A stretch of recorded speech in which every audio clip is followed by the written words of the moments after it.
A's Extra. Welcome back on the Anglers Extra pregame show, getting ready for Game 32 of the Cape League season. Chatham hosting Yarmouth Dennis for the final time in 2025, and it's time for the Manager's Show. I'm Jake Klein, alongside the Chatham skipper Dennis Cook. Dennis, you fall 12-1 in a run rule loss to Harwich last night. What'd you take away? It wasn't very good baseball. We didn't pitch very well. We didn't hit very well. We caught the ball, but just didn't play good baseball yesterday. What did you say to the team after the loss? Just lock it in for the last 9 games and good at bats. Let's pitch, let's catch the ball, let's hit, and then we'll live with whatever the results are. Coaches talk a lot about flushing a result, whether it's a win or a loss. How, as a player, did you do that?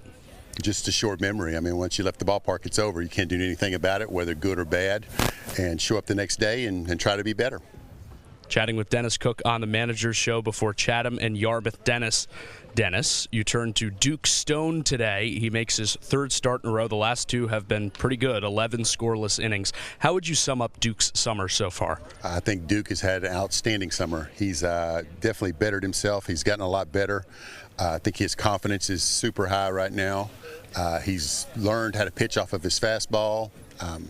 He's just done a great job all around. He's one of the kids that came up here. He's been up here since the very beginning and stayed the whole time and has really benefited from doing that. What's your plan tonight to follow Duke Stone's start? We will pitch Duke as long as his pitch count is low. We'll let him go as long as we can, and hopefully he'll leave us a good opportunity to win a game. I know it was an 11-run game last night, but how did you assess the first night of using a traditional bullpen?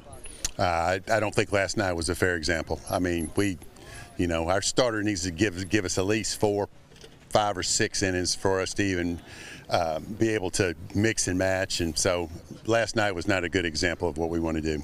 You enter tonight 3 points back of Orleans for the final playoff spot with 9 games to go. How much are you addressing with the team a push for a playoff spot? 0. How come? Well, I mean, all you can do is control what you can control. Good at bats, good pitching, and catch the baseball and play hard. After that, we live with whatever the result is. You've added a couple of new players into the lineup over the last couple of games. Trace Mazan is one from Weatherford College. What have you seen from Trace in his first couple of outings? He looks pretty good, like a pretty good player. A scout told me about him, and then Doe knew him from Weatherford. They played him. He looks like a good player. He's going to Coastal Carolina, and he'll compete for a job there. He's a good fielder and has a pretty good idea what he wants to do at the plate, and looks like he likes to play baseball, so he'll fit in good with us.